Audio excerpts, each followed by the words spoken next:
ED স্ক্যানারে এবার আইপ্যাকের আরও এক ডিরেক্টর, এবার ঋষিরাজকে তলব করলো ইডি। আজ দিল্লির ইডি দফতরে ঋষিরাজকে তলব করা হয়েছে। সংস্থার বিরুদ্ধে একটি মামলার তদন্তে তলব ইডির। ইডি স্ক্যানারে এবার আইপ্যাকের আরও এক ডিরেক্টর, আইপ্যাকের আরেক ডিরেক্টর ঋষিরাজকে আজ তলব করা হয়েছে কয়লা কেলেঙ্কারিতে। কিন্তু আগেই আইপ্যাকের কলকাতার দফতর এবং সংস্থার কর্ণধার প্রতীক জৈনের বাড়িতে হানা দিয়েছিল ইডি, এবং তল্লাশি চলাকালীন আমরা দেখেছিলাম খোদ মুখ্যমন্ত্রী মমতা বন্দ্যোপাধ্যায় সেখানে পৌঁছে গিয়েছিলেন। এবং ইতিমধ্যে আরও এক ডিরেক্টরকে তলব করা হয়েছে ইডির।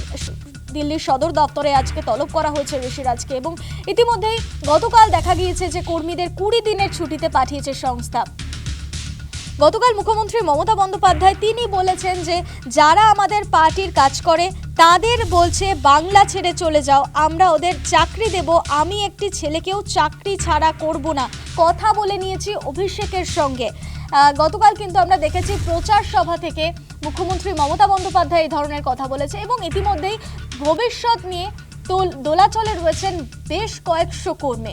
তারকেশ্বরের সভা থেকে গতকাল কি বলেছেন মুখ্যমন্ত্রী মমতা বন্দ্যোপাধ্যায় শোনাবো আপনাদের। তুমি আমাদের এজেন্সিগুলোকে বলছো যারা আমাদের পার্টির কাজ করে বাংলা ছেড়ে চলে যাও, কেন? তোমার তো 50টা আছে, আমাদের ক্ষমতা নেই, আমাদের একটা আছে। শুনুন, ওদের ভয় দেখালে ওরা আমার দলের সাথে যুক্ত হবে এবং আমরা ওদের চাকরি দেবো, আমরা ওদের করে দেবো, এটা মাথায় রেখে দিন। আমি একটি ছেলেকেও চাকরি ছাড়া করব না। আমি সকালে অভিষেকের সাথে কথা বলেই এসছি, পরিষ্কার বলি, আপনাদের এই চক্রান্ত আর কত অত্যাচার করবেন?